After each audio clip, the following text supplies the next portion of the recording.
네, 반갑습니다. 예, 성경 말씀 18장 1절에서 8절입니다.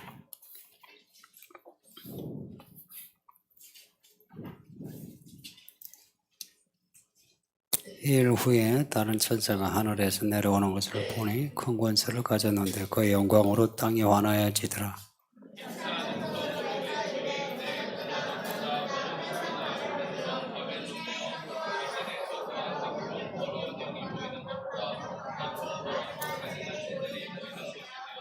그 음행해진 노예 포도주로 말미암아 만국이 무너졌으며 또 왕의 왕들이 그와 더불어 음행하였으며 땅의 상인들도 그 사치의 세력으로 치부하였도다 하더라.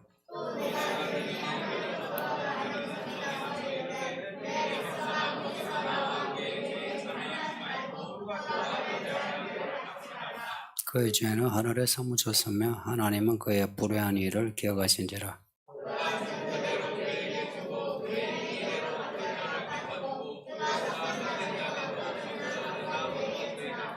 그가 얼마나 자기를 영화롭게 하였으며 사치하였던지 그만큼 고통과 애통함으로 갚아주라. 그가 마음에 말하기를 나는 여왕으로 앉은 자요 과부가 아니라 결단코 애통함을 당하지 아니하리라 하니 그러므로 하루 동안에 그 재앙들이 이르리니 곧 사망과 애통함과 흉년이라.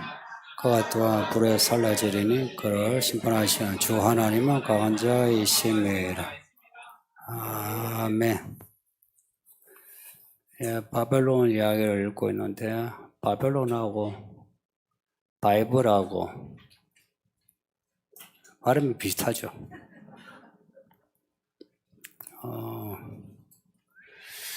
독일에 델리츠라는 학자가 있는데 그 교회를 별로 안 좋아하는 그 학자가 독일 동양 학회를 열어서 여기 바벨론과 바이블 이런 제목의 강연을 했어요. 바벨론 전에 수메르가 있거든요. 수메르 신화가 바벨론 신화 되고 이제 이어서 그리스 로마 신화로 넘어와요. 그러니까 이 바벨론 그리고 바이블 발음 비슷한 걸 두고 바이블이 바벨론의 내용을 따왔다. 바벨론 신화가 바이블보다 훨씬 전에 기록된 거예요. 특히나 수메르 신화는 아마 길가메시라는 이름도 들었을 건데 그거 다 수메르 신화입니다. 바벨론 신화와 같다 여기시면 되고 바벨론 신화가 바이블보다 없으니까 성경은 하나의 말씀이 아니고 여기저기 따와가지고 만든 책이다 했습니다. 또 제가 얼마 전에 책을 한 권 구했는데 사무엘 노아 크레이머 사무엘 노아 크레이머 성경적 이름이 두 개로 들어가 있어. 사무엘 노아 크레이머. 책 제목이 모든 것이 수메르에서 시작되었다 하는 제목이에요. 역사는 수메르에서 시작되었다. 그래서 39개의 최초의 내용을 수메르 신화에서 찾아가지고 그 수메르 신화에서 성경 혹은 세계의 법 혹은 문화와 문명의 요소들이 만들어졌다. 이런 거 주장에 19세기 후반, 20세기 그리고 지금은 다수설이 되었습니다. 그래서 성경의 권위가 이제 떨어지고 그런 신화 이제 이거는 고고하게 발전으로 더욱더 힘을 얻어가지고 성경은 약화되었어요. 그래서 뭐 성경을 하나님의 말씀이라기보다 유대인들 혹은 초대교회가 기록한 흙으로 여기는 겁니다. 네, 여러분이 그 신화를 읽어보셨는지, 제가 짧은 지식이지만, 수메르 신화, 바벨론, 그리스 로마, 조금씩, 또 중국 신화는 우리가 비슷한 정서가 있어, 재미는 있어요. 네, 일본, 그냥 이집트, 이 신화 읽으면, 다른 점이 있죠. 근데 비슷한 점이 많은데, 잔혹, 동합니다. 불륜, 엄난 엄청 많고, 그리고 신의 캐릭터가 못됐어요. 성경을 신화라고 한번 칩시다. 신화 중에 하나로. 성경에 나오는 그 이야기의 격조하고 다른 신화의 격조 한번 비교해 보세요. 여러분이 직접 한번 비교해 보셨으면, 여기 어른들 같으면, 그 자녀를 키우는 분들은, 성경은 그 이야기 내용이 다르고 결과가 달라요. 이야기 내용이 다르고 끝이 달라요. 모든 그 신화들은 약간 다른 것 같은데, 같은 색깔이 그 이야기와 결과가. 성도님들, 이야기의 그 내용, 전개되는 방식하고 결과가 성경과 다르다는 것은 그것을 쓴 저자가 다르다 이야기입니다.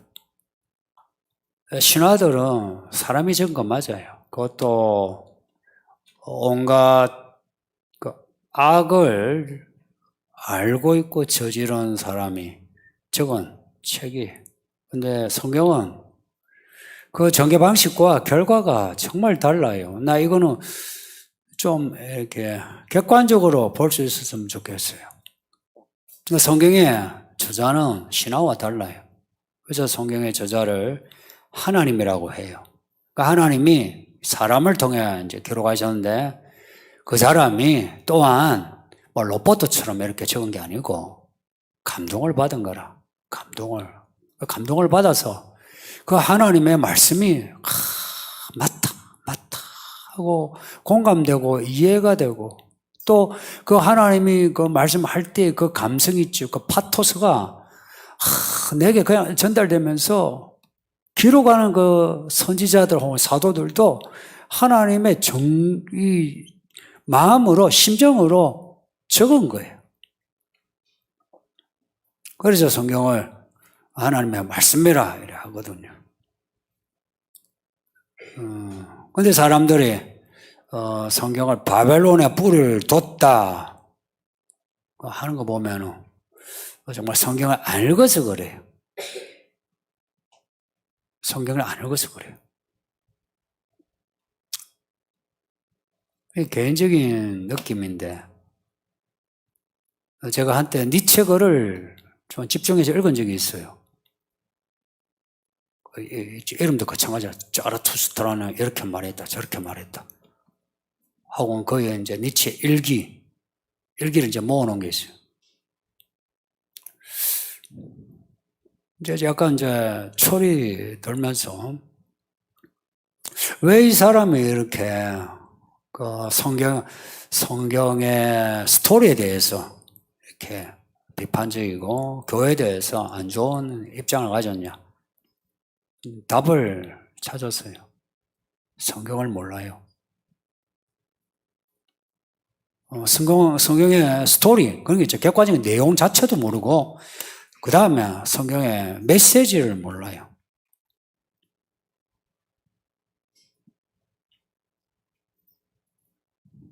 이런 사람들의 그 철학, 그리고 우리가 이야기한 신화들, 그 뿌리가 어디냐니까 바벨론입니다.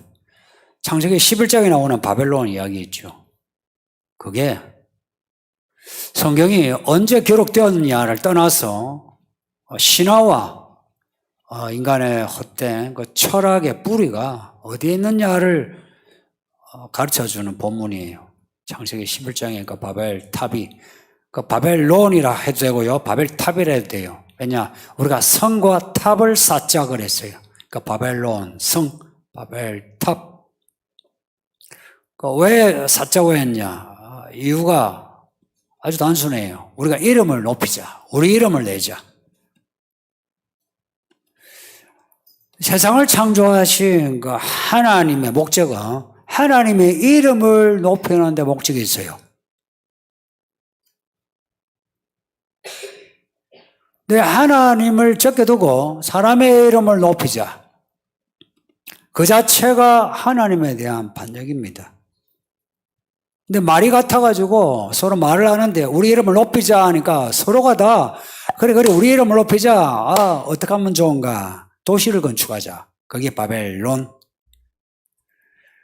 이 바벨론 할 때 바벨한 뜻은 뭐 확실히 약간 뭐 차이는 있지만 근데 같아요. 신의 문.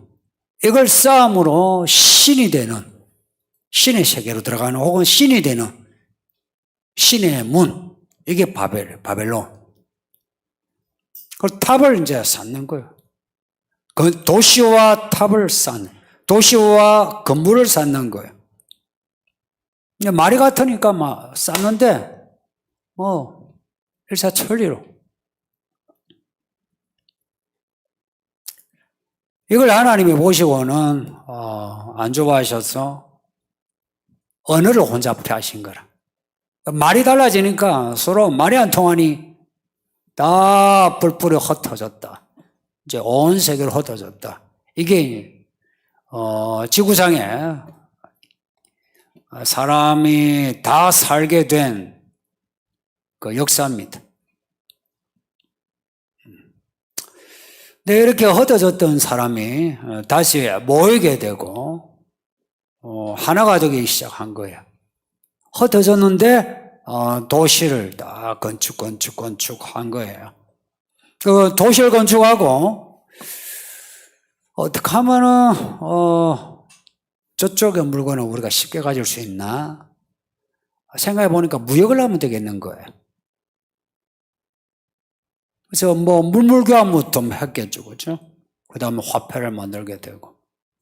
그래서 도시와 도시 간에 무역이 일어납니다. 무역이란 물건만 왔다 갔다 하는 게 아니고 문화도, 거기에는 종교와 철학, 삶의 요소들도 왔다 갔다 해요. 이렇게 무역을 하게 되면서 사람이 또 하나가 되기 시작합니다. 예전에 바벨탑을 쌓으면서 사람의 이름을, 우리의 이름을 높이자 했던 그 바람이 역사가 진행되는 가운데 도시가 발전하는, 그리고 도시가 발전되었다 할 때 그 어떤 원동력은 무역이에요. 그래서 21세기 지금은 예전에 그 바벨탑 이제 다시 쌓는 거죠. 그리고 어느 때보다도 바벨탑 건물이 높아졌고, 사실 이 11장의 바벨탑은 그 앞에 가인이 만든 에녹성하고 연결돼요. 가인이 어떻게 그 에녹성을 만들었느냐? 아벨을 죽이고 도망했어요. 근데 도망자가 된 가인은 힘을 길러야 돼. 그래서 사람들에게 맞아 죽지 않아. 그래서 성을 만든 거예요. 그 성을 만들면서 그 성의 문화를 만들고 그것을 확산시켰어요. 그러니까 확산된 그 문화가 노아 때에 그 죄와 악이 가득한 세상이 된 겁니다. 그리고 거기에 이어진 게 이제 그 씨앗이 그대로 바벨탑으로 이어지고, 그리고 오늘 본문의 바벨론이 여기에 나옵니다. 일부러 바벨론이라 이름한 거예요. 실제 지금 바벨론이라는 도시 없어요.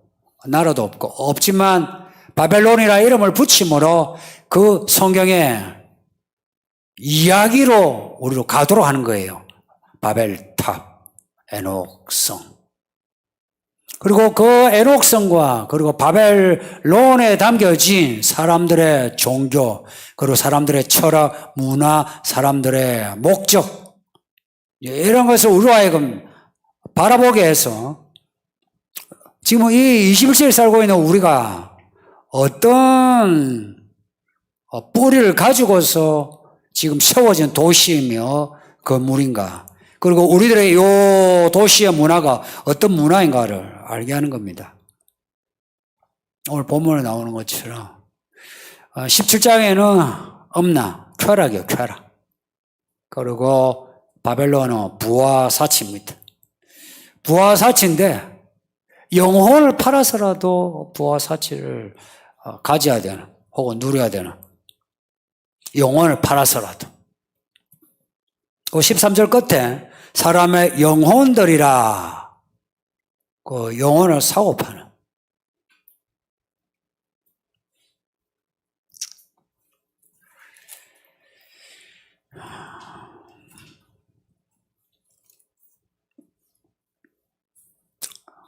뭐 영혼을 팔아서라도 내가 부와 사치를 누리고 싶은 거예요.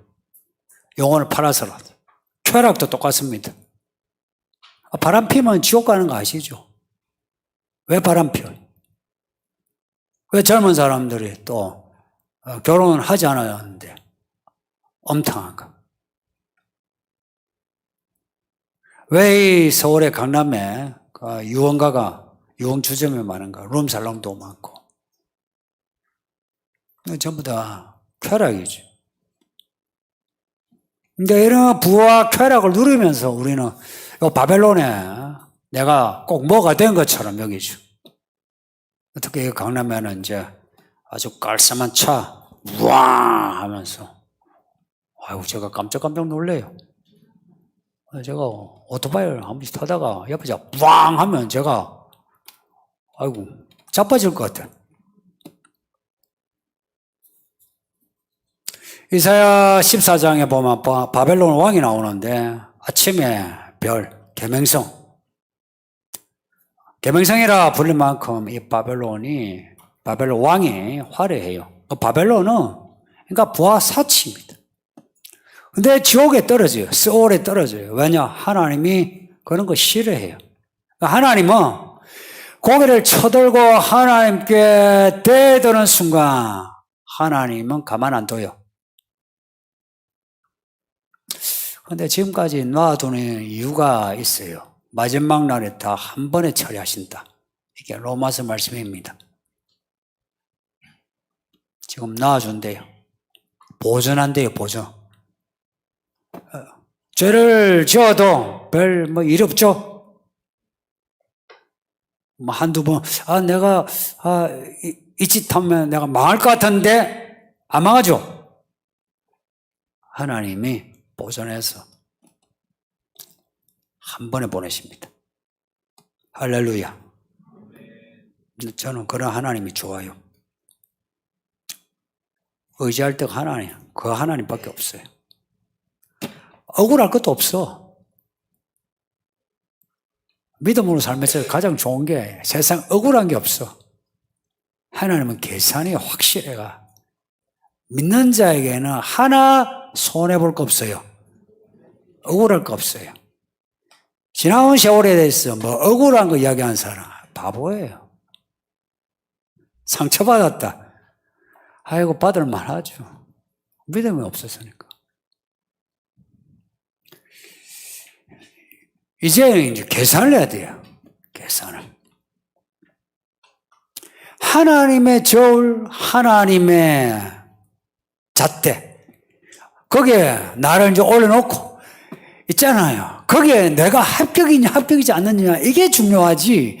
내가 뭐 살면서 억울하고 가난하고 어쩌고 저쩌고 필요 없어요. 그래서 그 하나님의 저울에 내가 눈밖에 안 나려면 바벨론에서 나와야 해요. 어떻게 나오느냐? 바벨론의 죄를 짓지 않는 거예요. 죄에 참여하지 않는 겁니다. 죄에 참여하지 않는다. 바벨론의 무역에 참여하지 않는 거예요. 바벨론의 이 무역은 오늘 본문에 사치의 세력으로 치부하였다는데 이 단어는 욕구와 욕망의 힘으로 돈을 모았다. 열심히 일해서 하나님이 기회를 주셔서 치부한 게 아니고 내 욕구와 욕망으로 그리고 바벨론의 방식으로 뒤에 보면 불의한 하나님이 원치 않은 행위를 불의하다 이렇게 보면 돼요. 뭐 합법적이다 불법적이다 그런 말 의도 아니에요. 아무리 합법적이라도 하나님이 싫어하면 불의한 거예요. 그럼 불의한 방식으로 치부한 거. 그래서 하나님이 요 불의한 방식으로 치부하지 않고 하나님 안에서 살아간 사람 하나님이 바벨론에서도 보호하십니다. 돈이나 건강이나 여러 가지 문제에서 수치당하지 않게 하십니다. 뭐 기복주의라 해도 괜찮아요. 원래 하나님은 복의 근원이에요. 하나님이 보호하십니다. 그러니 하나님의 저울에 올라가세요. 그리고 그 저울 제시는 하나님이 꼭 있죠. 중간중간마다 말씀해요. 됐다. 됐다 하면 하나님의 그 됐다 하는 그 모습이 진짜 느껴져요.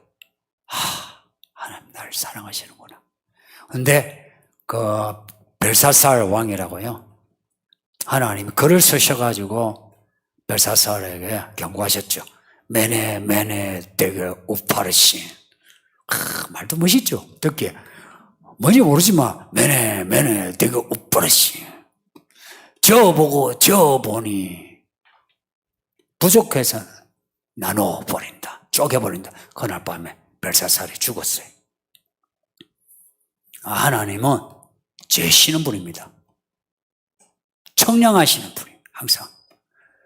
항상 순간순간 제시해요. 우리의 믿음, 우리의 양심, 우리의 정직, 우리의 정의로움 항상 제시입니다.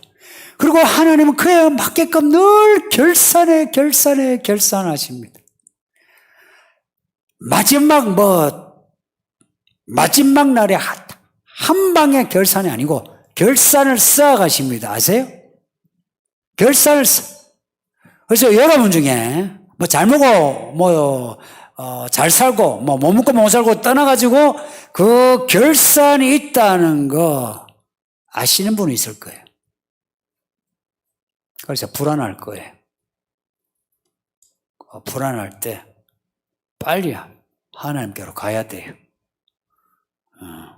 그 하나님이 가만 놔두는 거 마지막 날에 처리하려고 보존하는 거니까 그 전에 내가 처리합시다.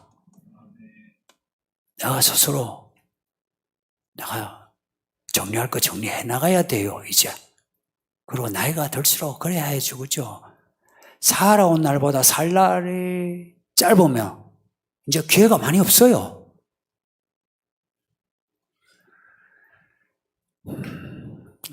가끔 사우나 하다가 70, 80대 이제 어르신들이 한 번씩 이야기를 하는 거 보면 좀 안타까워요. 제가 어떤 분은 이제 통서명을 했어요. 84시라. 그 탕 속에서 내 돈 이야기.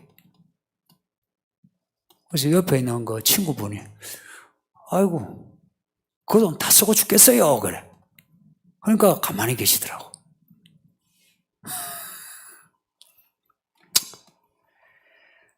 바벨론에서 나오라고 합니다.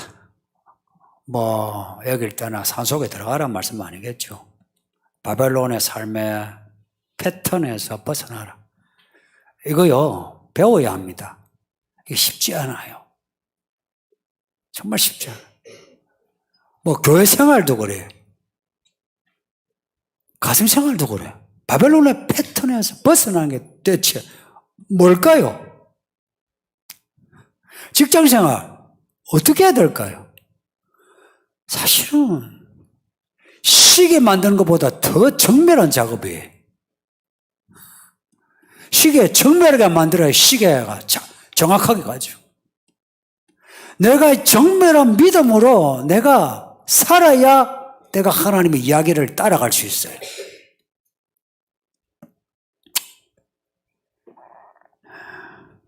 오늘 아침에도 말씀드렸지만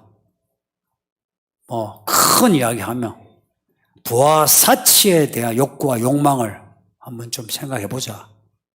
그리고 우리가 지금 살고 있는 삶의 어떤 패턴, 방향은 주를 향해 해놔도 실제 가고 있는 그 방향이 맞느냐, 그 표대는 주님 해도 가고 있는 방향이 맞느냐 한번 생각해 봅시다. 해서 만일 아니면 겁내지 마세요. 좀 손해봐도 괜찮아요. 이런 거예요. 정말 이 인생에 진짜 그 재미는 손해볼 거 손해볼 수 있어야, 내가 버려야 될 거 버릴 수 있어야 정말 재미난 삶이 시작돼요. 근데 그걸 그대로 가지고 간다. 잃어버리기 싫죠. 근데 그걸 가지고 있으므로 그것이 안에 암덩어리처럼 자라요. 외상은 없어. 근데 안에서 암덩어리처럼 자라가요. 근데 그것을 내가 해야 돼요. 내가 할 때에 성령이 도와주십니다. 불같이 수술해줘요. 근데 내가 엎드려야 돼요. 처리하소서 하고 내가 과감하게 이 바벨론의 서클에서 내가 벗어나야 돼. 해서 내가 믿음으로 살려고 할 때에 진짜 성령이 불같이 감동을 주시면서 예전에는 하지 못했던 말과 행동을 하게 하시고, 그리고 상황을 하나님이 주도하시는데 진짜 물이 갈라지듯이 상황이 바뀌게 돼요. 경험해 보셨나요? 물이 갈라지듯이 범람하는 물이 이게 갈라지면서 길이 생긴다.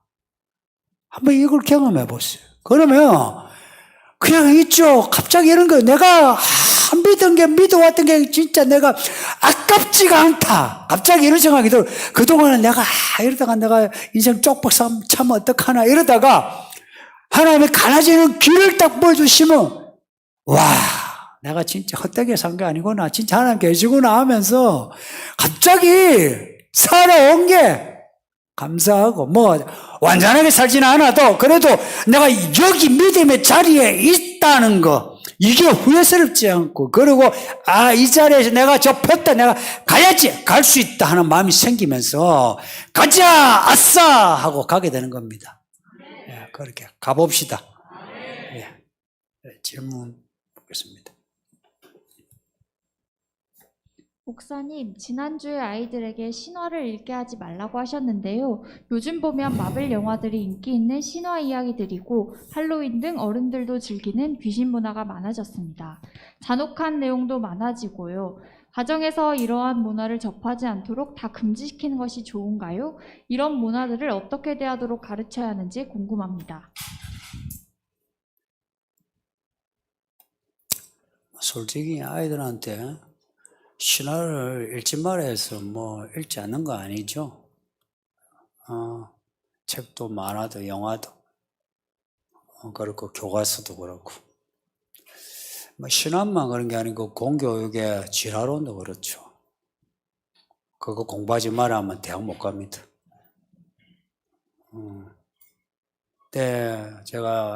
근데 요 아이들 그 공교육에서 신화를 다루지 않는, 어릴 때 일부러 교양으로 신화를 읽게 하지는 말라 하는 거예요. 그리고 아이들이 자라면서, 초등학교 5학년, 6학년 되기 전에 아이들에게 지식의 체계를 좀 잡아주세요. 지식의 체계. 다니엘이 바벨론에 갔을 때 바벨론의 궁전에서 바벨론의 철학과 거기에 있는 점성학, 천문학, 바벨론의 종교 다 배웠어요. 근데 다니엘과 그 친구들은 바벨론 사람하고 달랐어요. 왜 달랐게요? 그 바벨론의 지식을 가졌음에도 다니엘의 그 반석, 지식의 체계가 반석이 말씀인 거예요. 말씀. 그 말씀이 이 반석으로 쫙 깔려있는 거예요. 어느 것도 벗어나는 게 없어요. 그리고 말씀이 또한 도움처럼 이렇게 덮어선 거라. 이 안에서 바벨론의 요소들이 이렇게 만들어지는데 이게 다 이 말씀 안에서 이것들이 질서정연하게 말씀이 위, 이것들은 아래. 그래서 다니엘과 그 친구들은 말씀에 어긋난 왕의 명령이라도 불복종했죠. 불복종했을 때 그들을 덮고 있는 하나님의 그 권능이 다니엘과 그 친구들을 도와줘서 죽지 않고 살아난, 그리고 출세해서 잘 먹고 잘 살았다. 그러니까 아이들에게 성경을 그냥 읽기만 하지 마시고 자꾸 이야기를 해야 합니다. 아이들하고 대화를 하세요. 엄마들 대답해 보세요. 엄마들, 우리 엄마들 좋은 엄마 되어주세요. 좋은 엄마는 아이들에게 신앙의 체계를 잡아주는 거예요. 아버지는 방향을 잡아주고 아이들하고 대화를 해서 성경이 아이들의 마음과 정서, 마음과 지식과 정서, 이게 바닥에 깔리도록 해주세요. 그리고 이들이 바라보는 그 하나님이 이들 삶에 꽉 찼다. 그리고 이들이 해야 할 일은 이 안에서 집을 건축하듯이 건축하는 것이다. 그리고 바벨론의 것이든 애굽의 것이든 무엇이든 간에 이것이 요 안에 있으면 합력하여 선을 이루신다. 하나님의 때가 찬 경륜을 이루신다. 그걸 아이들이 확신하도록 하셔야 합니다. 그리고 할로윈 같은 거 아이들에게 막 가면 안 돼. 이거 하라고 하는 것보다는 좋죠. 하라고 하는 것보다는 할로윈, 야, 그건 하지 말자. 그럼 귀신 들려. 아이들이 귀신이 뭔지 모르지만 듣기 싫죠. 귀신 들려. 듣기 싫잖아요. 근데 이제 아이가 2, 3학년이 되면 대화가 되죠. 이런 역사가 있었는데, 야, 이거 하나님 안 좋아해. 아마 아이들이 스스로 이건 안 좋은 거야. 선악을 판단하죠. 그러니까 아이들이 강요로 받으면은 하고 싶은데 왜 못하게 할까 해요. 그러니까 욕과 욕망이 되려 자라요. 그런데 들으면서 이건 하면 안 되는구나 하면은 스스로가 하고 싶지가 않아. 이 아이들의 특징이 뭔지 아세요? 어른들은 이해를 하면서도 욕과 욕망이 그대로 남아있어. 근데 이 아이들은 이건 하면 안 돼 하면 아이들이 희한하게 해요. 욕과 욕망이 없어. 안 해. 이렇게 나와요. 안 해. 나와요. 다음 주. 바벨론이 망하는 때에도 하나님께서는 내 백성아라고 말씀하시고 죄에 참여하지 말라고 하시는데요. 바벨론의 멸망이 일곱 대접 후의 사건이 아닐 수도 있거나 일곱 대접의 대환란 속에서도 하나님을 믿는 사람이 있을 수 있다고 봐야 하는지요? 지금 요 4절에 이 말씀이 있으니까 지금 이게 일곱 대접의 때예요. 일곱 대접의 때를 대환란 때라고 해요. 대환란 때는 이미 14만 4천이 예수님께 올라갔다 했어요. 근데 바벨론에 지금 있는 사람 보고 나오라니까 지금도 나 있는지 이 질문이죠. 그죠? 저는 믿기는 예수님이 오실 때까지 땅에 하나님이 구원하실 사람이 있다라고 믿어요. 하나님은 끝까지 포기하지 않으신다라고 믿어요. 근데 우리가 14만 4천 휴고 이런 이야기 하죠. 하나님의 종에 인침하죠. 그것은 일곱 대접의 때에는 저는 이미 그 사건이 일어났으리라고 봐요. 그럼 왜 이 말씀하냐? 보세요. 바벨로나 무너졌다고 과거형이에요. 2000년 전인데 과거형으로 적었어요. 그러면 이 말씀을 하는 이유가 뭐냐? 나중에 바벨론을 멸망할 때 그때 그 사람 보고 나오라는 이야기겠습니까? 이 말씀을 읽는 모든 사람 보고 그 바벨론의 그 영역에서 나오라 말씀이겠습니까? 후자죠, 그죠? 이거는 앞에 16장 15절도 그래요. 16장 15절 보면 여섯째 대접 때예요. 여섯째 대접 때에 이때 이제 그 아마겟돈 이제 전쟁 때예요. 이때는 이미 이제 일곱 대접의 때가 대환란이 무르익었어요. 이제 끝판이라. 근데 내가 도둑같이 오르니 누구든지 자기 옷을 지켜 벌거벗지 않도록 하라. 이 말씀을 하시는 이유가 그러면 그때 여섯째 대접 때에 있는 사람 보고 하신 말씀이냐? 사실은 그때 그 사람에게도 하시는 말씀이기도 하고 그리고 이 말씀을 읽고 듣는 모든 사람에게 지금 하시는 말씀입니다. 누구든지 자기 옷을 지켜 벌거벗고 수치를 당하지 않도록 하라 말씀은 여기만 있는 게 아니고 앞에도 예수님도 하신 거예요. 달란트 비유라든지 열천의 비유라든지 다 그런 거죠, 그죠? 그러니까 이거는 그 바벨론 때의 사람 보고 하는 말이 아니라 그 사람만 타겟이 아니라 우리 모두에게 하시는 말씀이다 하는 겁니다. 그래서 근데 요게 일곱 대접의 환란 속에서도 하나님을 믿는 사람이 있을 수 있다고 봐야 하는지요 할 때 있다고 보고 싶죠. 저는 있다고 봐요. 있을지 몰라도 있다고 봐요. 근데 아마 그때는 그럴 것 같아요.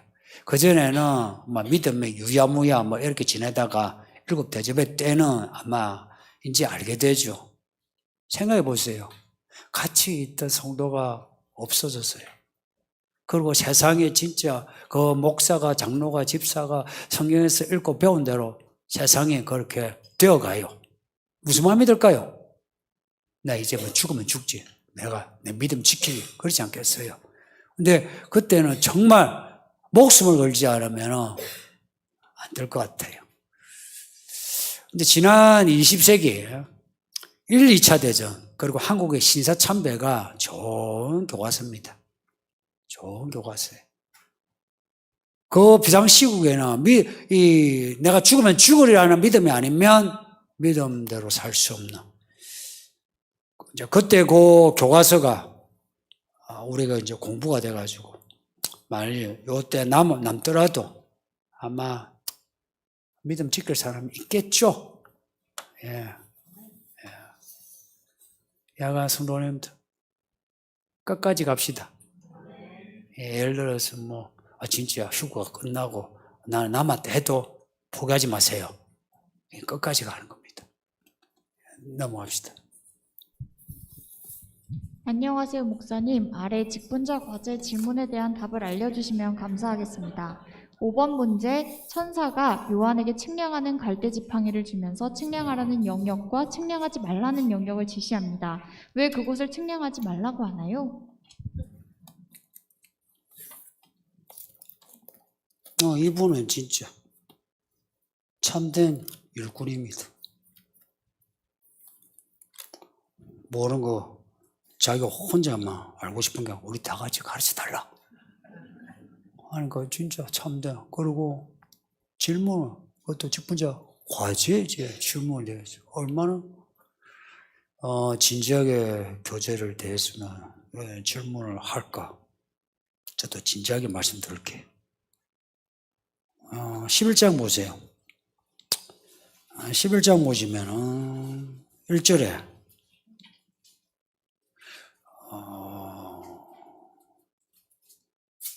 지팡이 갈대를 주며 청량하라 그래요. 1절에 뭘? 성전과 제단과 그 안에서 경배하는 자들을 1절이에요. 청량하라 1절은 2절 성전 바깥 마당은 청량하지 말라. 2절은 청량하지 말래요. 1절 청량하라. 2절 청량하지 말라. 성전 바깥마당. 성전 앞마당, 바깥마당 차이. 앞마당이라면 성전에 기구가 있으면 앞마당, 제단, 성소 있으면 앞마당. 그 밖은 제단과 성소가 없으면 바깥마당. 그렇게 얘기해요. 바깥마당은 청량하지 말라. 왜냐? 이것을 이방인에게 주었는데 이방인이 거룩한 성을 42달 동안에 짓밟으리라. 여러분, 그냥 느끼면 성전 앞마당이 좋습니까? 바깥마당이 좋습니까? 예. 하나님도 그렇게 구별하신 거라. 그리고 성전과 제단과 연결해서 경배하는 자들을 청량하라. 청량하다. 하나님이 세어보신다. 하나님이 그를 보시고 그 사람을 세어보신다. 시편에 이런 말씀이 있어요. 하나님의 얼굴을 구한다. 하나님의 얼굴이 우리를 향해 있어 우리를 살피시면 구원이요. 하나님의 얼굴이 우리에게서 돌려서 딴 데로 보시면 그거는 재앙입니다. 그래서 하나님의 얼굴을 구하라. 하나님의 위엄 이러죠. 하나님의 위엄이란 그 단어는 우리가 한글로 그렇게 번역해서 그러는데 하나님의 얼굴, 하나님 얼굴인데 우리로 떨게 하시는 얼굴이 위엄이란 말입니다. 떨게 하시는 얼굴, 그 단어를 위엄이란 말로 번역한 거예요. 그러니까 하나님의 그 위엄 앞에 있는 자는 구원입니다. 그러니까 하나님의 얼굴에 뭐가 있습니까? 코도 있고 입도 있고 눈도 있는데 성경에는 하나님의 입, 하나님의 눈, 특히 눈동자같이 지켜주신다. 하나님의 얼굴. 하나님이 청량하신다. 하나님이 다 세워서 그 문제 하나를 세워가지고 해결해 주신다. 그 재앙을 하나하나 아시고 하나님이 다 해결해 주신다. 그러니까 성전, 제단, 경배하는 자 한 묶음이에요. 하나님께 오라 여호와의 빛에 행하자. 오라고 했어요. 내가 가요. 가는데 오라는 그 단어와 빛에 행하자는 말이 같다고 했어요. 우리가 하나님을 향하여 그래서 성소 안에 있는 하나님을 만날 때에 우리는 그 성전과 제단과 같이 취급됩니다. 얘가 되시는 하나님은 하나님의 성전을 귀히 여겨요. 우리가 하나님 얼굴을 바라보고 하나님을 경배할 때에 우리는 하나님의 성전과 같은 사람으로, 성전에 있는 사람으로. 그래서 하나님은 우리를 보호하시는 거라. 이런 거 있죠. 이런 거 구절 읽을 때에 명확해요. 대부분은. 모호한 게 없어요. 예를 들어서 성전과 제단과 경배한 자들 청량하라. 이 묶음을 잘 보세요. 좋은 묶음이죠. 청량하지 말라. 어떤 분은 이제 청량하지 말라 하니까 청량을 심판과 관련해가지고 청량하면은 심판하시고 청량하지 않으면 심판하지 않으시고 재앙을 내리지 않으신 걸로 이렇게 그냥 생각하는 분이 있어요. 그래서 해석이 어긋나죠. 근데 내용을 보면 성전, 제단, 경배 같은 단어들이 그죠? 근데 청량하지 말라 보면은 이방인하고 짓밟히리라. 이사야서 한번 보실래요? 이사야서 1장.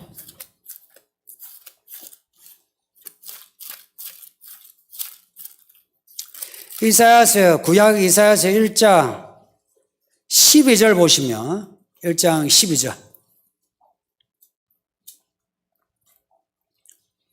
너희가 내 앞에 보이로니 이것을 누가 너에게 요구하였느냐? 내 마당만 밟을 뿐이니라. 이 말씀은 성전 바깥마당을 밟을 뿐이라 이야기입니다. 그러니까 이 이스라엘 사람에게 한 말인데, 이스라엘 사람이 예배를 하는데 하나님을 만나러 오긴 하는데 믿음이 만날 만한 믿음이 아니에요. 그래서 재물을 엄청 받죠. 헌금을 엄청 해요. 그런데 하나님이 보고 싶지 않은 사람이라 마당만 밟고 가는 거예요. 이 예배 드린 거 잘 보세요. 예배하는 거요. 저를 포함해서 여러분들이 마당만 밟고 갈 수가 있어요. 그럼 마당만 밟고 가는 거하고 성전 제단으로 들어가는 거 차이가 뭐냐? 구약에는 그냥 공간이죠. 근데 이제 공간이 아니에요. 이제 하나님과의 관계예요. 이 예배를 드리는데 저를 비롯해서 우리 모두가 하나님을 만났을 때에 성전 안에 들어간 것이에요.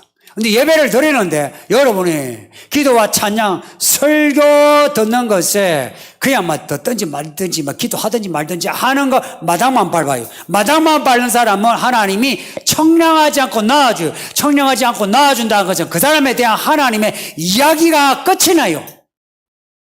하나님의 이야기는 우리의 DNA보다 훨씬 정밀해서 아주 복잡해요. 이 사람이란 게 복잡하고 상황이란 게요, 이게 정말 정밀 조합이에요. 근데 마당만 밟는 사람에 대해서는 하나님은 계산하지 않고 낳아줘요. 그래서 그 사람들 하고 싶은 대로 해요, 그냥. 하고 싶은 대로 해요. 하고 싶은 대로 하는데, 뭐 하나님 안 계신 것 같죠. 뭐 계시면 내가 뭐 벌 받았지. 근데 하나님 안 계신 것 같다 그러죠. 두고 보세요. 정말 제가 하고 싶은 말이 두고 보자는 거라. 우리 예배드려도 마당만 밟고 가는 사람이 있는가 하면 성전, 제단 안에서 하나님의 청량 가운데 있는 사람이 있느냐. 하나님이 그것을 따지신다.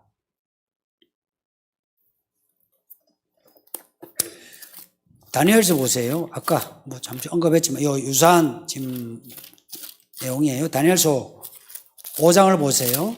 다니엘서가 뒤에 1235페이지나 6페이지나 아니죠. 예, 1240페이지. 1240페이지예요. 1240페이지 25절 26절에 하나님이 벨살살에게 주신 글씨인데 이거 아무도 해석 못해요. 근데 다니엘이 해석해줘요. 25절에 보면 메네 데글 우바르신이에요. 26절에 그거를 해석하건대 메네는 하나님이 왕의 나라의 시대를 세웠어 하는 게 메네란 말이에요. 세워서 메네란 말이에요. 그것을 끝나게 하셨다. 쉬어보셔서 이제 끝나게 하셨다는 거예요. 데겔은 왕을 저울에 달아보니 부족함이 보였다. 데겔은 세켈이란 말이 있어요. 세켈. 화폐 단위이기도 해요. 무게 재는 단위예요. 그리고 베레스는 파르시란 말이에요. 이거는 나누다 혹은 2분의 1이라는 뜻이에요. 하나님이 재고지어 무게를 재어보고 부족하여 베레스, 우파르시 하나님이 쪼개었다. 그래서 벨사살이 죽고요. 나라가 망해요.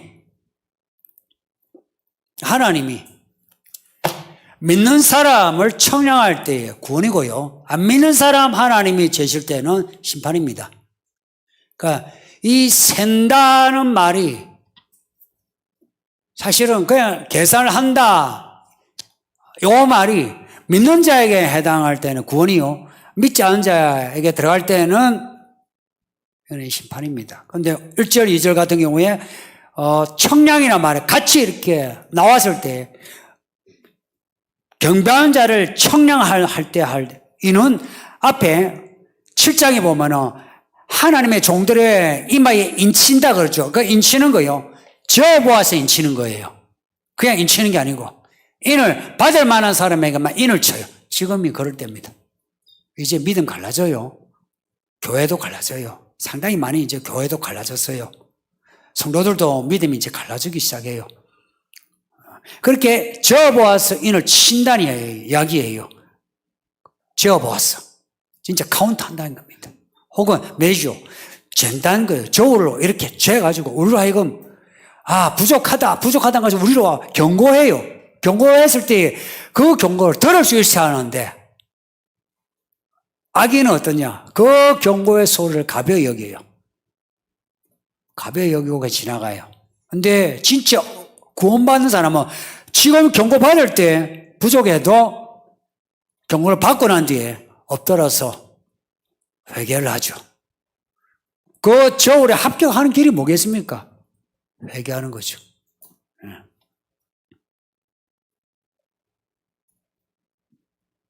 성도님, 서울이기는 교회는 하나님의 청량하시는 교회가 되도록 합시다. 저도 그렇게 되도록 제가 정말 애쓸게요. 저도 애쓸 거예요. 제가 목사의 책임이 크죠. 제가 하는 말이 여러분에게 많은 영향을 미치죠. 그래서 제가 부끄럽지 않도록 그렇게 애쓸게요. 여러분도 부끄럽지 않게. 다 부모요, 선배요, 어르신이잖아요. 부끄럽지 않도록 합시다. 예, 또 있습니까? 어제 미국에 대해 짧게 언급하셨습니다. 트럼프가 가고 바이든 정부가 들어선 미국에 대해서 어떻게 생각하시나요? 저도 미국의 앞날에 대해 비관적이긴 한데 근데 왜 그런지는 구체적으로 잘 모르겠습니다. 왜 미국에 대해 부정적으로 말씀하시는지 궁금합니다. 제가 미국에 안 갔다 왔거든요. 또 영어도 또 잘 못하고요.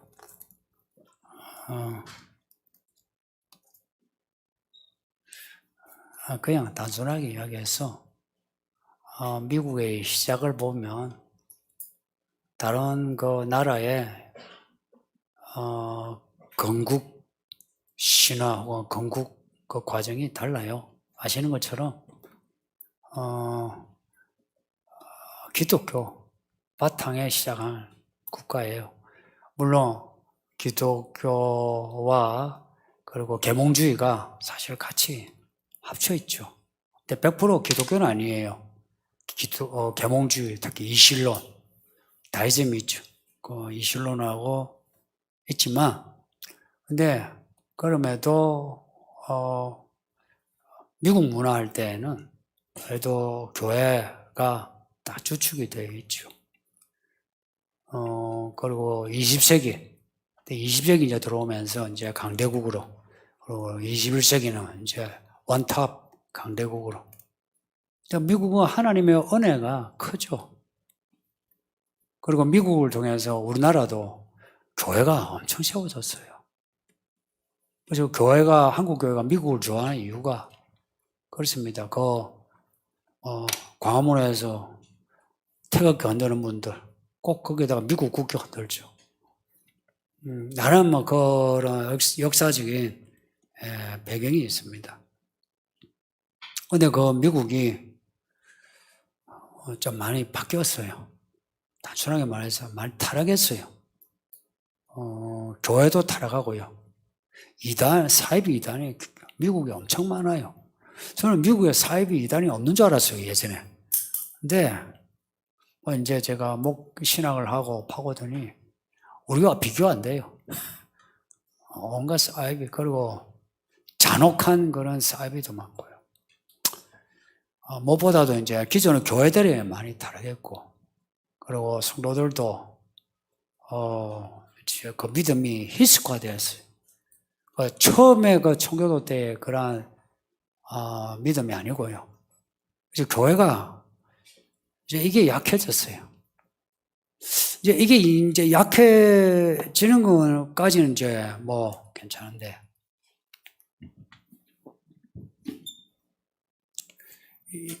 20세기 딱 들어오면서 20세기 이제 중반, 정확하게 말하면 1960년대에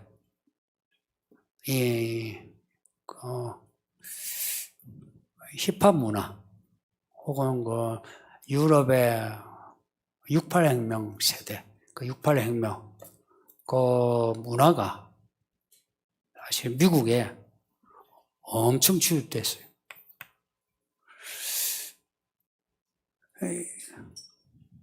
이런 문화는 기존의 교회와 성경의 그 내용을 예전에는 진리다 하고 하나님의 말씀이다 했는데, 이제 60년 요때는 그 성경과 교회를 상대화시켜요. 그래서 뭐 여러 종교 중에 하나, 뭐 교회도 가도 되고 안 가도 되고.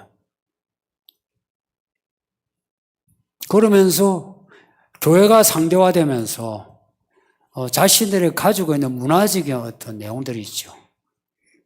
그래서 뭐 자유로운 영혼 하면서 성적으로 그 자유로운 뭐 동성애 같은 게 특히 이제 대표적이에요. 동성애. 그런 거 이야기하는데 거기에 이제 늘 자기들이 주장하는 게 인권, 사랑, 평화, 혹은 연합. 그들이 주장하는 말, 이런 단어 딱 벗어나지 않아요.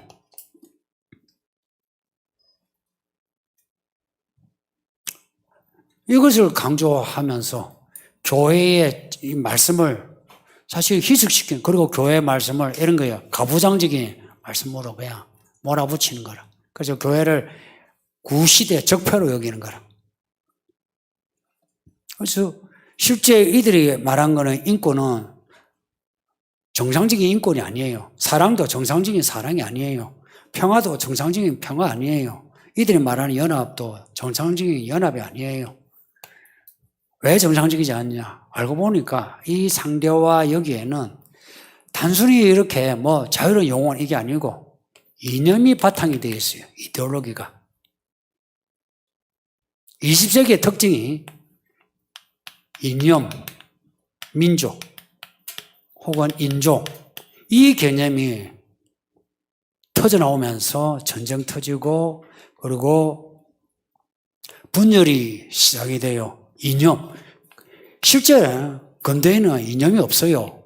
이데올로기 없어요. 좌우 이런 거 없어요. 근데 20세기에 들어와가지고, 특히 이제 마르크스 아시죠? 마르크스의 막시즘과 그 후에 새로운 막시즘, 뉴 막시즘, 이것이 이제 계속 이렇게 바퀴 돌아가면서 이어지면서 이 이념이 상당히 많이 실현돼 가지고 이런 그 문화적인 이 문화적인 이런 이념으로 발전돼 가요. 그러면서 성경에 있는 그 말씀이 있죠.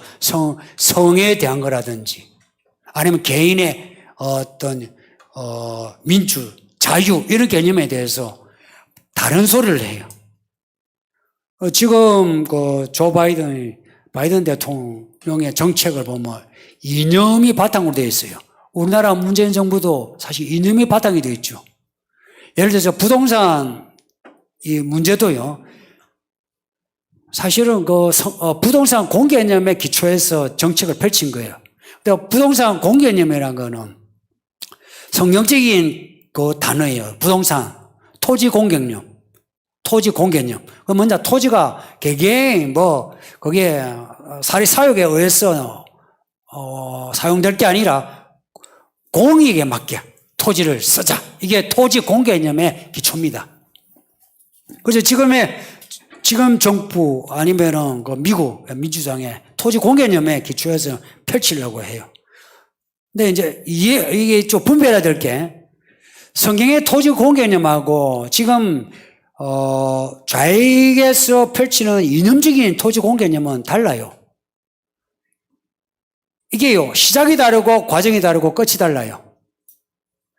이념적인 토지 공개념은 결국은 그 끝이 어디로 갔냐?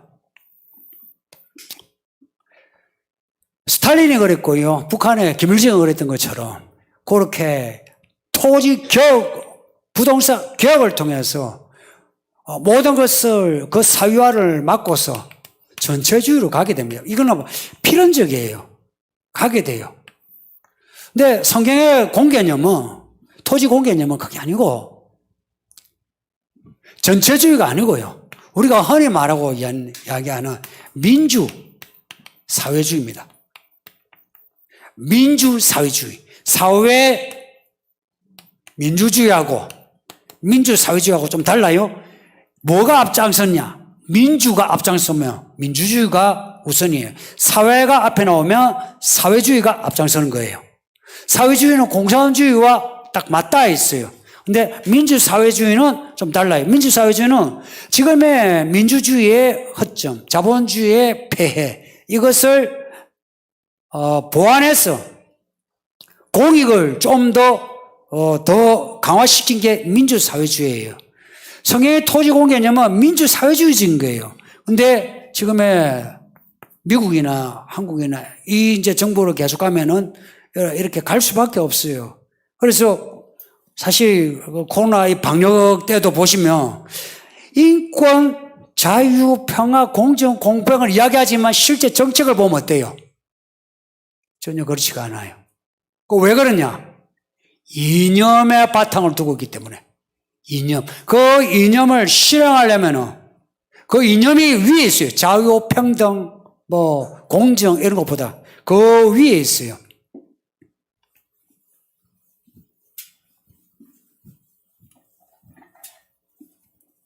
하나님이 시작하신 나라라고 도시라고 하면 하나님이 거기에 대해서 평가를 하시거든요. 벨사살에 대해서 메네메를 대갈 우바라시라고 하셨다면 그러면은 미국에 대해서 하나님이 가만히 계실까? 그럼 한국은 똑같죠. 미국을 이야기하는 건 예시고 한국도 똑같아요. 그럼 어떻게 예를 들어서 그러한 실제로 사회에서 언론에서 좌우익 하니까 저도 그런 말 하는 거예요. 좌우익 이념을 지금 이야기하는 거예요. 진보 보수 그런 이야기하는 거예요. 진보 혹은 좌익 할 때에 그렇게 사회주의로 혹은 토지 공개념처럼 공이 사회를 그렇게 한데 통을 해가지고 사회주의로 하려면 어찌해야 되겠습니까? 지금의 미국의 기축통화 달러가 붕괴돼야만 그 가능해요. 아세요? 달러가 살아있으면 그게 안 돼요. 달러가 무너져야 돼요. 예를 들어서 스탈린이 소련에 혹은 북한이 김일성이 북한에 토지를 화폐를 붕괴시키고 항상 그 혁명을 일으킬 때, 같은 정권의 사람이 혁명을 일으킬 때는 화폐격이에요. 부동산 격, 화폐격 두 개예요. 하려면은 달러가 붕괴되어야 되죠. 그런데 달러는 붕괴돼요. 이거는 그냥 거기 된다는 것은 우리가 18장에 읽고 있는 바벨론의 멸망처럼 달러가 붕괴된다. 무슨 일이 일어날 것 같아요? 한국도 붕괴될 수 있어요. 붕괴된다. 그냥 경제만 붕괴됩니까? 돈과 무기는 같이 가요. 그러면 전쟁도 불사하는 거죠. 사실 이런 이야기는 그냥 통으로만 예측해도 이거는 확실해져요.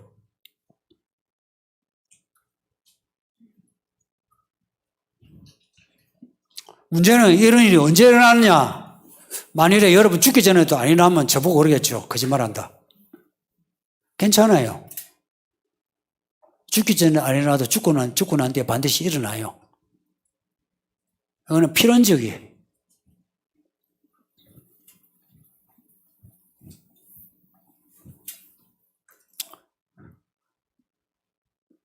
그리고 지금처럼 이렇게 미국이 이념으로 이렇게 하면 내란이 일어날 수밖에 없어요.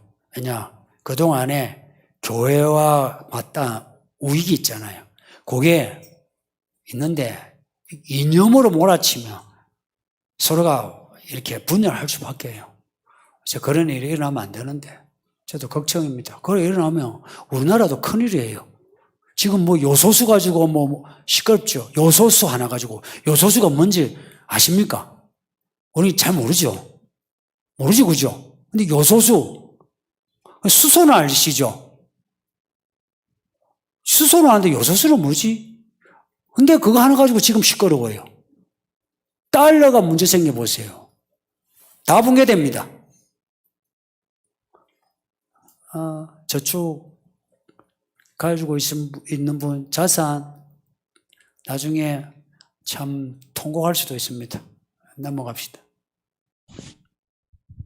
저는 저의 믿음이 부족한 것을 알고 더 완전한 믿음으로 살려고 노력합니다. 그럴수록 마음이 힘들고 교회 생활이 재미가 없는데 제가 어떻게 하면 좋을까요? 때론 그냥 지금 만족하고 가만히 있으면 마음이 평안해지고 뭔가 부족한 것을 채우려고 하면 힘든데 이런 마음을 어떻게 하면 좋을까요? 여기 유진이가 수학을 공부해요. 수학 재밌니? 재미없대요. 그래서 엄마가 그래 박수현 집사가 재미없어? 그래? 그럼 너 재밌는 거 해.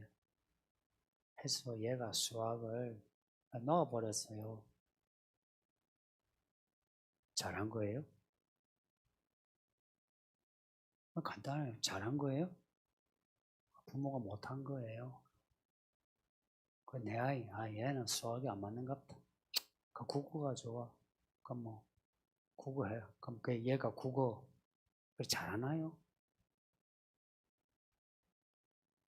그 수학을 가장 싫어하고 국어를 그 다음 싫어한 거라.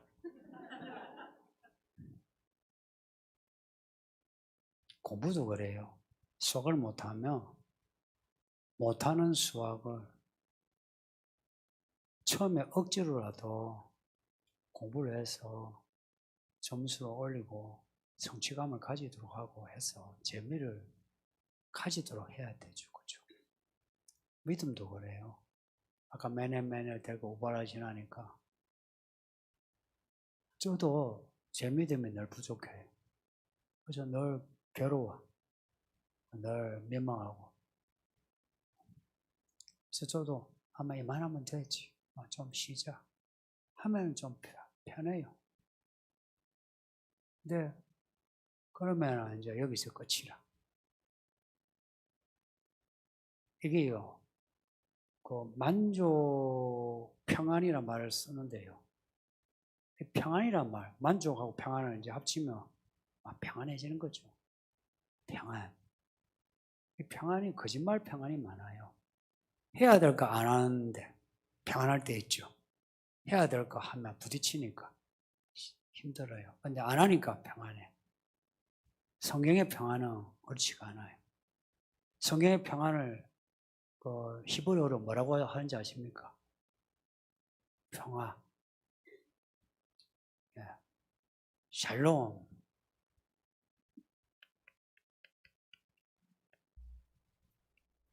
샬롬이래.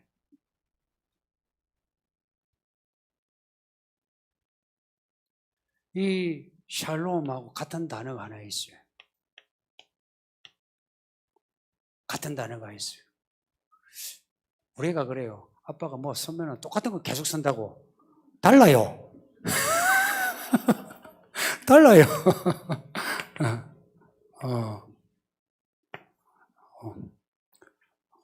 똑같은 단어가 있어요.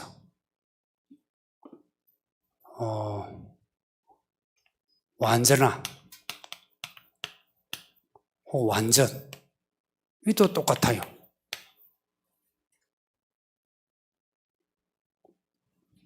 특이하죠. 언제 우리가 평안한지 아세요? 온전한 믿음일 때. 그게 진짜 평안이에요. 우리가 온전한 믿음이 아닐 때는 늘 불안해 있어요. 근데 우리가 실제 바벨론에 취해 있으니까 참 평안을 자꾸 잃어버려요. 그래서 성경에 바울이 하는 말이 온전하라, 온전하라, 온전하라, 온전하라. 그리고 아브라함 보고도 하신 말씀이 있어요. 아브라함을 어렵다 하실 때 하신 말씀이 나는 전능하신 하나님이라. 너 완전히 행하라. 그래요. 그러니까 우리가 진짜 샬롬 하려면 완전한 믿음으로 살아야 돼요. 그래서 이 완전함이라는 거 그런 거 있잖아요. 나 글씨 못 쓰는데 글씨 배워야 돼요. 운전 못하면 운전을 연습해야 돼요. 근데 이 과정에서 시행착오 있고 사고가 일어나도 그걸 감수하고 할 때에 내가 진짜 믿음의 샬롬을 가져요. 참 마음은 제가 우리 모두 공감하는데 근데 더 몰아갈 수밖에 없어요.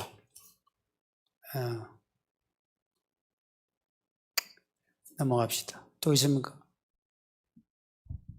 하프어, 샤델테크 등 사치를 넘어 투자로 이어지고 부수적인 행복을 누리는 마음은 나쁜 사치인가요? 예. 샤넬테크가 뭔지 아십니까?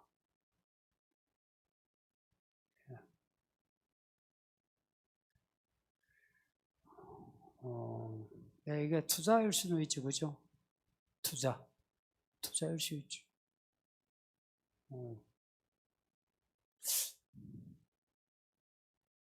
이런 거예요. 지금 이분이 이걸 직업으로 하고 있어요. 직업으로. 그런 분에게는 제가 뭐라 말하기 곤란해요. 그게 하나의 업이라. 근데 이분이 지금 직장에 잘 다니고 있어. 근데 이분이 이제에 밝아. 그래서 샤넬 테크를 해.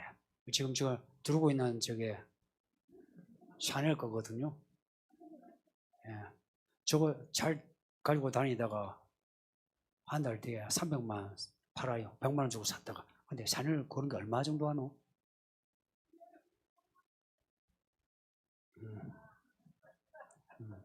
100만 원 주고 샀는데 300만 주고 파는 거라. 아, 이거는 투자는 아니고 투기 개념에 가깝죠. 그러니까 여러분이 그 투자, 서리잡이 이야기하죠. 열심히 사는 건 좋아요. 근데 그렇게 투자, 서리잡 하면서 인생에 좋은 것들을 너무 많이 잃어버려요. 근데 너무 투자, 서리잡에서 너무 그렇게 돈 모으는데 열중하지 마세요. 예, 카푸어 같은 경우는 나는 차라도 내가 가졌으면 좋겠다는데 참 곤란하죠. 말하기 그죠. 그 사람 보고 정신 차려라 말하기 곤란하죠. 어른들은 그러잖아요. 정신 차려라 하는데 그 사람 입장에서는 내가 10년을 모아도 내가 집을 못 살 건데 차라도 내가 카푸어만 있습니까? 투어푸어도 있죠. 돈 없이 여행 다니는데 언제 야, 네 돈 벌지 지금 내가 이때 여행 다닐 때 내가 지금 안 하면 언제 합니까? 이런 사람 보고 야, 참 불쌍하다. 그래 살면 안 된다. 이렇게 말하기도 곤란한 시대가 되었어요. 참 나쁜 사치라기보다요. 나쁘다기보다 아까 이 말씀 온전한 생활은 아니다. 이렇게 이야기하는 게 좋겠네요. 그죠? 저도 빠져나가게. 목사가 나쁘다. 그러니까 제가 만약 다음에 동남아라도 가보세요. 지를 가면서 막 그래요. 그러니까 온전하지는 않다 하는 것 같아요. 참 불쌍한. 그리고 샤넬 테크 이런 것도 그 어떤 사치한 사람들을 타겟으로 돈 버는 거 아닙니까? 말하자면은 같이 붙어가지고 빨아먹는 뭐처럼. 근데 그렇게 사는 거는 별로 안 좋죠, 그죠? 나쁘다, 악하다 이렇게 말하면 그런데 좀 안 좋죠. 그런 게 있잖아요. 의적, 로빈 훗. 그 의인은 아니죠. 도적질이죠. 이런 거예요. 우리가 흔히 사회적으로 이야기하는 그런 용납하는 방식이 있어요. 그거하고 성경의 어떤 저울, 잣대하고 안 맞을 때는 성경을 따라가는 게 좋죠. 이거 하시는 분이 많이 여러분 중에도 있을 수 있거든요. 약간 적당히 하시고 약간 직업을 바꾸시죠. 직업이 없다면 어쩌게 해서 제가 뭘 할 수는 없는데 이걸 직업으로 하는 분이 요즘 많다며요. 부수적인 행복. 직업은 아니고 부수적인 사이드 잡이라는 거죠. 부수적인 행복. 근데 그런 사이드는 안 했으면 좋겠어요. 성도님도 이 문제에 제가 시간이 없어서 또 말하기 그런데 먹고 살만하면 가능하면은 섭섭해하지 마세요. 서리잡, 포잡 그렇게 하지 마세요. 저는 그 인생 살면서 우리가 연애할 때 연애와 결혼할 때 결혼, 아이를 낳을 때 아이 키울 때 아내하고 같이 차 한잔 마시고 여행도 하고 노닥거리고 그리고 부모도 만나고 그리고 가만히 앉아 하늘도 바라보고 이런 삶이 있죠. 사실 이런 삶은 삶이 더 인생을 치열한 삶을 이기게 하는 힘이거든요. 근데 그냥 진짜 불안해가 투잡, 쓰리잡 했을 때 오히려 이게 약해져요. 인생이 약해져. 상처가 더 빨리 와.